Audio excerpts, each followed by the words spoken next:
Irmãos, eu gostaria de compartilhar com vocês o texto em Marcos, capítulo de número 6. Eu vou falar sobre esse texto,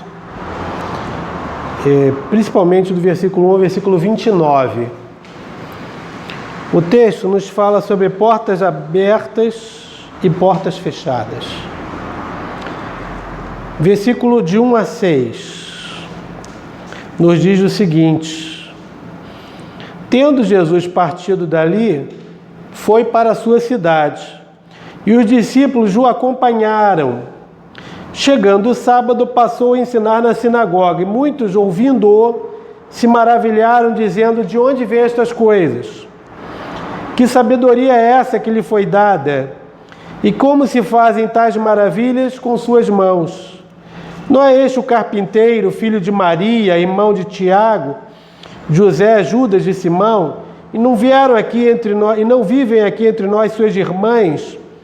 E escandalizavam-se nele.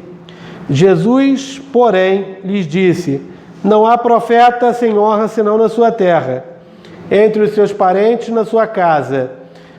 E não pôde fazer ali nenhum milagre, senão curar uns poucos enfermos, impondo-lhes as mãos.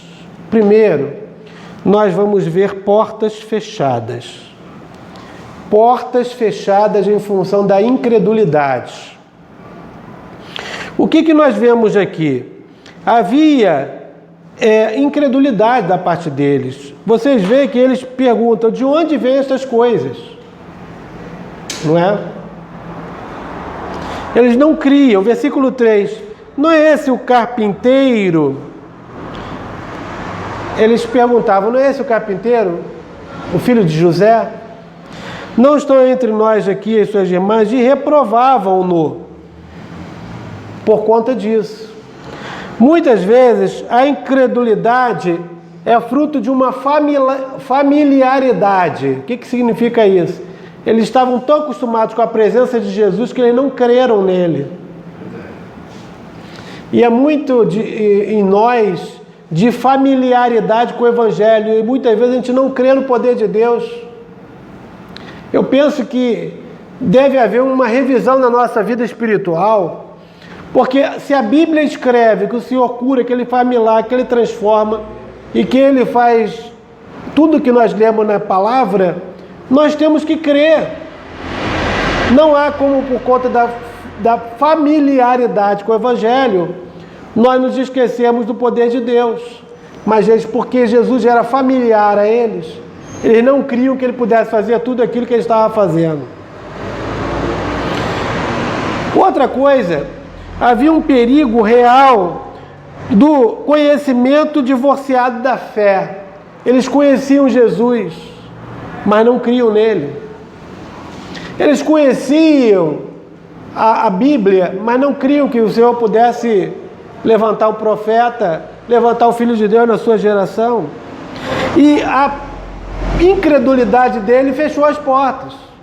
Fechou as portas de tal sorte que a Bíblia diz no versículo 5 que Jesus não pode fazer ali senão uns poucos sinais. Então nós vemos portas fechadas. Mas se a gente for adiante, nós vemos também portas abertas. Versículo 7. Jesus passou então a enviá-los 2 a 2, dando autoridade sobre os espíritos imundos. Ordenou-lhes que levassem para o caminho, nada levasse para o caminho, exceto um bordão, nem pão, nem alforje, nem sequer dinheiro. Que fossem calçados com sandálias e não usassem 2 túnicas. E recomendou-lhes: quando entrardes numa casa, permanecei ali até vos retirar do local. Se em algum lugar não vos receberem, nem vos ouvirem, ao sair dali, sacudi o pó dos vossos pés de testemunha contra eles. Então, saindo eles, pregavam ao povo que se arrependesse. E expeliam muitos demônios. Curavam numerosos enfermos, ungindo-os com óleo. Percebam o que a Bíblia nos afirma. que apesar das portas fechadas em Nazaré, onde Jesus viveu durante muitos anos, as portas estavam abertas para a salvação. E Jesus então envia os seus discípulos. E qual era a mensagem? A mensagem é: se arrependam. Ou seja, reconheça o pecado e mude de direção na sua vida. A segunda mensagem era: Jesus liberta. Deus expulsava demônios através dos discípulos. Terceiro, era a cura de enfermos. Eles deveriam aproveitar as portas abertas. Eles não precisavam forçar as portas que estavam fechadas. Ele não disse: arrombai a porta e entrai. Não, ele diz: quando vos abrirem as portas, entrai. Não se preocupem com a provisão. Eu sou a provisão. Perceberam? Penso que nos nossos dias há muitas portas abertas. Há muitas pessoas que estão clamando por cura, por libertação, por ouvirem a verdade do Evangelho. Nós precisamos cumprir o ID de Jesus, de irmos até essas pessoas, não esperarmos que elas venham até nós, de pregarmos arrependimento, libertação e cura. Mas há pessoas que fecham as portas com as suas próprias mãos. Diz no versículo 14 ao versículo 29 que Herodes foi ter um aniversário, era o aniversário dele. Diz a palavra que ele ouviu que as pessoas estavam fazendo, Jesus estava fazendo muitos milagres. Ele pensou, foi João Batista que ressuscitou. E conta a história no versículo 17. Porque Herodes, por causa de Herodias, mulher de seu irmão, Filipe, ele se casara com ela, era um adultério, e mandou prender João e atá-lo no cárcere. Pois João dizia: não te é lícito possuir a mulher do teu irmão. Herodias o odiava João Batista, querendo matá-lo, mas não podia, porque Herodes temia João, sabendo que era homem justo e santo, e o tinha em segurança.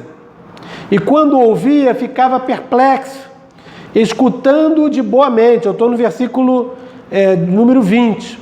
E chegando um dia favorável em que Herodes, no seu aniversário natalício, deu um banquete aos seus designatários, aos oficiais militares e aos principais da Galiléia, entrou a filha de Herodias e, dançando, agradou a Herodes e aos seus convivas. Então disse o rei à jovem: peço-te que o que quiseres e eu te darei, e mesmo que seja metade do meu reino. Diz versículo 23. Versículo 24 diz que, saindo, perguntou à sua mãe: que pedirei? E esta respondeu: a cabeça de João Batista. E no mesmo instante, voltando aproximadamente para junto do rei, disse: quero, sem demora, me dê num prato a cabeça de João Batista. Entristeceu-se profundamente o rei, mas por causa do juramento e dos que estavam com ele à mesa, não quis negar. E o versículo seguinte diz que ele arrancou a cabeça de João Batista. Primeiro vimos as portas fechadas em Nazaré. Vemos agora as portas abertas para os discípulos. E agora vemos um homem com suas próprias mãos fecha as portas, ainda que reconheça que é a mensagem de Deus. Percebe? Ele era supersticioso. Versículo 16. Porque ele imaginou: João Batista ressuscitou. Quando ouviu os milagres de Jesus, ele pensou que João Batista tinha ressuscitado. Mas ele tinha uma vida muito corrompida com o pecado. Ele havia tomado a mulher do seu irmão. E não somente isso, agora ele desejava a sua sobrinha. Ela fez uma dança lá sexual e ele já queria a sobrinha também. Um homem voltado para apetites carnais, se esquecendo de que um dia vai se apresentar diante de Deus. Então os seus apetites faziam com que ele não quisesse Deus. Ele era um fanfarrão. Ele era rei, mas ele dominava sob a responsabilidade de dar conta a Roma. Ele não fazia o que ele queria não, gente. Mas ele disse para aquela menina que ele daria a ela até metade do reino. Ele não tinha poder para dar metade do reino. Se o reino era de Roma, ele era fanfarrão. Ele fechou as portas com as próprias mãos. Ele matou João Batista. Ele cortou a cabeça de João Batista. E sabe qual foi o fim de Herodes, gente? Quem sabe? Sabe? Lembra, pastor? Ele morreu cheio de bicho, né? Comido de bichos. Em Antioquia, em Antioquia, aquela cidade maravilhosa, Antioquia, onde os cristãos pela primeira vez foram chamados de cristãos. Tinha lá um local de jogos que até hoje existe, está lá em pé, até hoje. É igual o Coliseu lá de Roma, mas ele é todo de pedra. Ele foi chamado para fazer um discurso lá. Ele botou uma roupa toda prateada, de prata, uma armadura de prata, que quando ele chegou, o sol batia nele, refletia. E ele era eloquente, ele tinha uma boa palavra. E quando ele começou a discursar, disseram, é o discurso de Deus, não é o discurso de um homem. Sabe o que aconteceu com ele na hora? Ele caiu no chão. Diz os historiadores que durante 2 dias ele ficou sofrendo na cama dores excruciantes. E no fim de 2 dias saíram bichos de dentro dele. Há pessoas que fecham as portas em função da incredulidade. Há pessoas que abrem a porta e recebem libertação, cura e salvação. E há pessoas que fecham as portas em função do seu pecado, da sua superstição e da sua vaidade. Que nós possamos sempre estarmos com as portas abertas para Jesus. Sempre com as portas abertas, porque como eu disse na semana passada, quando Jesus entra numa casa, ele cura, ele liberta e ele nos transforma. E eu quero sempre Jesus comigo, até o último dia da minha vida, porque sem Jesus, como nós cantamos no domingo, não dá para viver.